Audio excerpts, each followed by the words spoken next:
नमस्कार.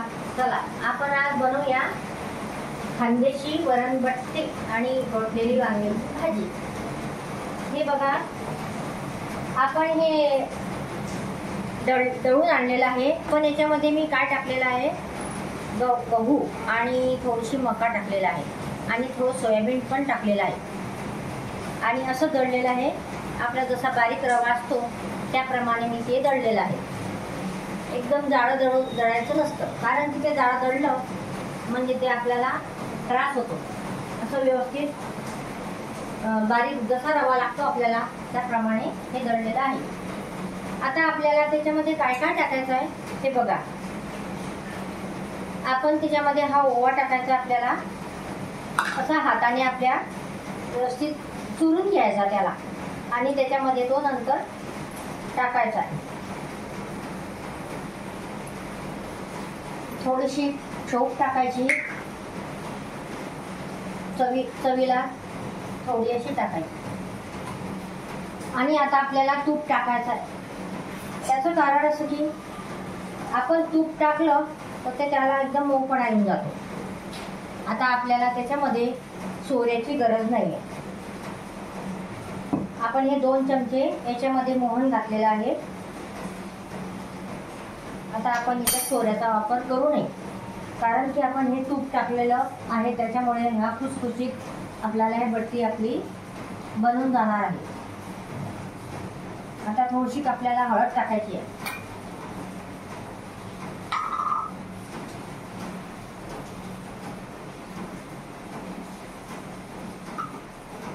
आपण मीठ टाकलेलं आहे आधीच दळलं तेव्हा. आता मिठाचं काम नाही टाकायचं. आता आपण त्याला चांगलं मळूया. आधी पाणी टाकायच्या आधी हे पीठ चांगलं असं मळून घ्यायचं व्यवस्थित.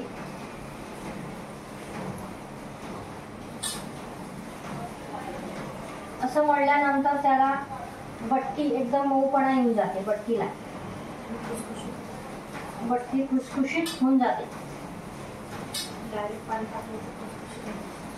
डायरेक्ट जर आपण पाणी टाकलं तर ती अशी कडक होऊन जाते, खुसखुशीतपणा त्याला येत नाही.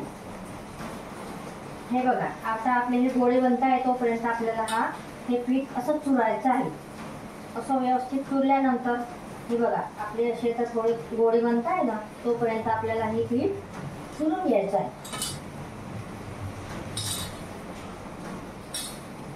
आता हे पीठ आपलं मळणं झालेलं आहे. आता आपण त्याच्यामध्ये पाणी टाकू.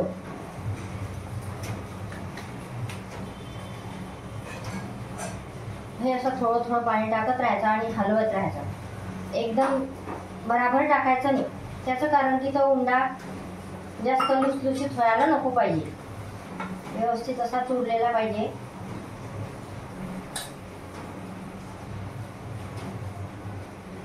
थोडं थोडं टाकत राहायचं लागलं आपल्याला तसं, आणि असा उंडा चुरत राहायचा.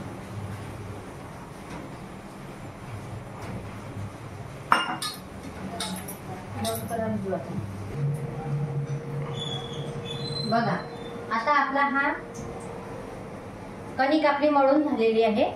अशी व्यवस्थित, जास्त कडक पण नाही आणि जास्त पोळ्यांसारखी पण नाही करायची तिला. आता आपण याच्याकरता पाणी ठेवलेलं आहे उकळायला. आता हे पाणी उकळते, त्याच्यामध्ये आपल्याला थोडंसं तेल टाकायचं आहे. तेल टाकायचं कारण असं की ते आपण जेव्हा बट्टी टाकू तेव्हा ती खाली चिटकत नाही आणि ती मोकळी अशी शिजून जाते. आता आपल्याला बट्टी बनवायची आहे. अशी बनवायची आणि त्याच्यामध्ये थोडंसं असं जास्त नाही, पण असं बोटाने थोडंसं तेल चोपून घ्यायचं.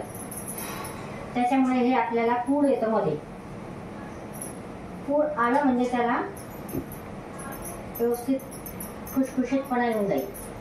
बघा, झाली आपली बट्टी. आपली बट्टी तयार झालेली आहे. त्याला असं गोल करून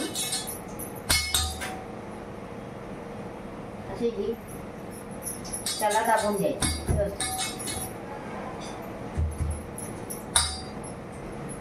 आता ही पाण्यामध्ये आपल्याला टाकायची आहे. आपलं पाणी उकळलेलं आहे, अशी त्याला पाण्यामध्ये टाकून द्यायची आणि ती वरती आली 10 मिनिटात की तिला लगेच काढायची. जास्त वेळ जर आपण त्याच्यामध्ये शिजू दिली तर ती कडक होऊन जाते. हे बघा, आता आपले हे बट्ट्या उकळून झालेले आहे. आता आपण त्याला कापून घेऊ.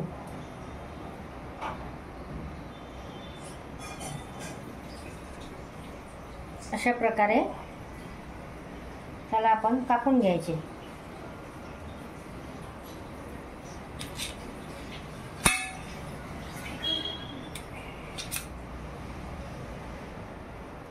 तोपर्यंत आपलं तेल गरम होते.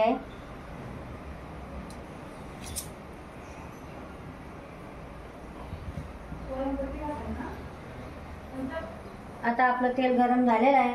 आता आपल्याला तेलामध्ये हे सोडायचं आहे.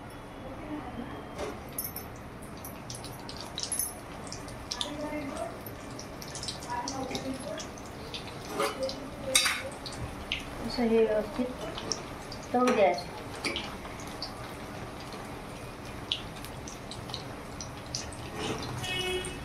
तेल टाकताना पहिले मोठा गॅस करायचा आणि तेल तापल्यानंतर थोडा बारीक करून घ्यायचा.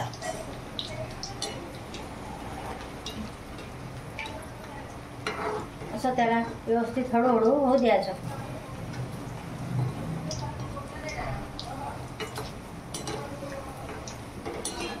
असं त्याला हलवत राहायचं, नाही तर ते एका साईडलाच जळून जाते.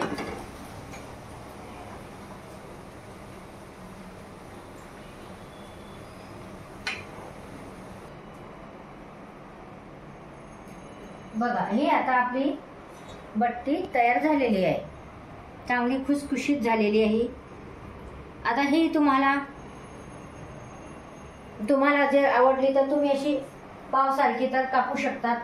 मी अशी गोल कापलेली आहे, 4 भाग केले. एका बट्टीचे तुम्ही 2 भाग सुद्धा करू शकतात आणि तळू शकतात.